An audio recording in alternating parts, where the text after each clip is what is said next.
Why can't we find traces of highly developed civilizations that lived before man? If we say we're not the first civilization on Earth, that's definitely not the groundbreaking statement. However, what's much more interesting is why have we still not found proof trace materials of those great technically advanced representatives of other humanities?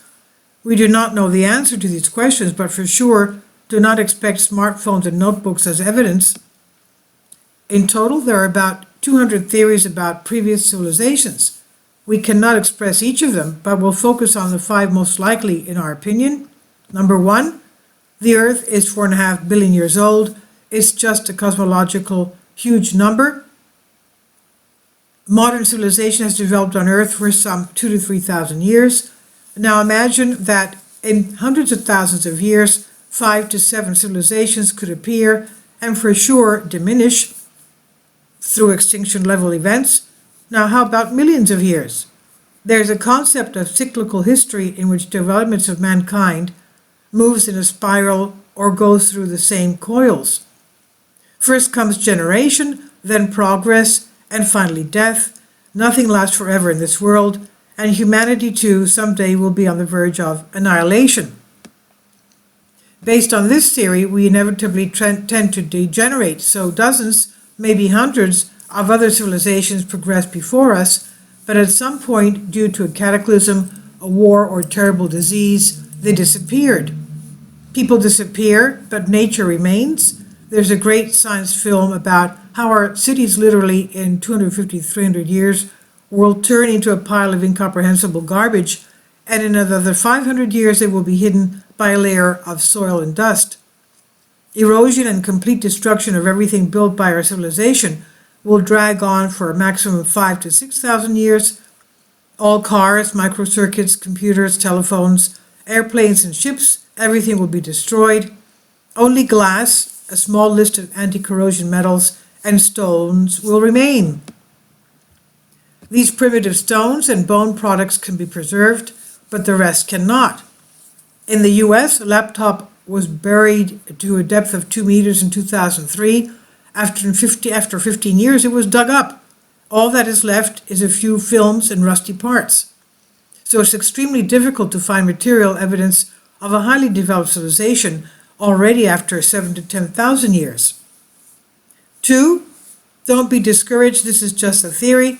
Maybe history is not cyclical and previous civilizations built a grandiose spaceship and flew off to surf outer space. They learned the laws of physics unknown to us and traveled through quasars or black holes. For example, their level of knowledge was sufficient to predict the Ice Age and the mass death of heat-loving plants and animals, and to save themselves, they migrated to other galaxies, and the society that remains here has degraded to the level of the Stone Age. Cities and other trinkets were destroyed by Mother Nature. Theory 3, it seems that our path of development is far from being the only correct one. Who even said that sucking out materials and destroying nature is right? Technological progress leads inevitably to the depletion of resources, which means further wars for them. This is probably how Atlantis and Hyperborea died off.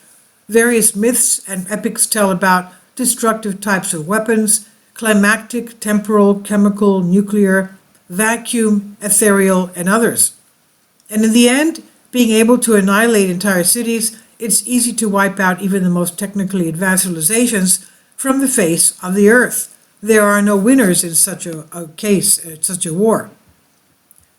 Theory 4. Enough about wars. Perhaps previous civilizations were spiritually gifted. They learned to feed on sunlight and their bodies abandoned the material shell. Why is it needed anyway?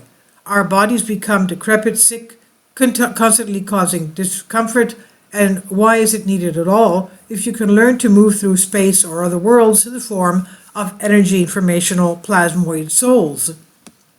Material goods are good in our time and in our world. What about other dimensions of the multiverse?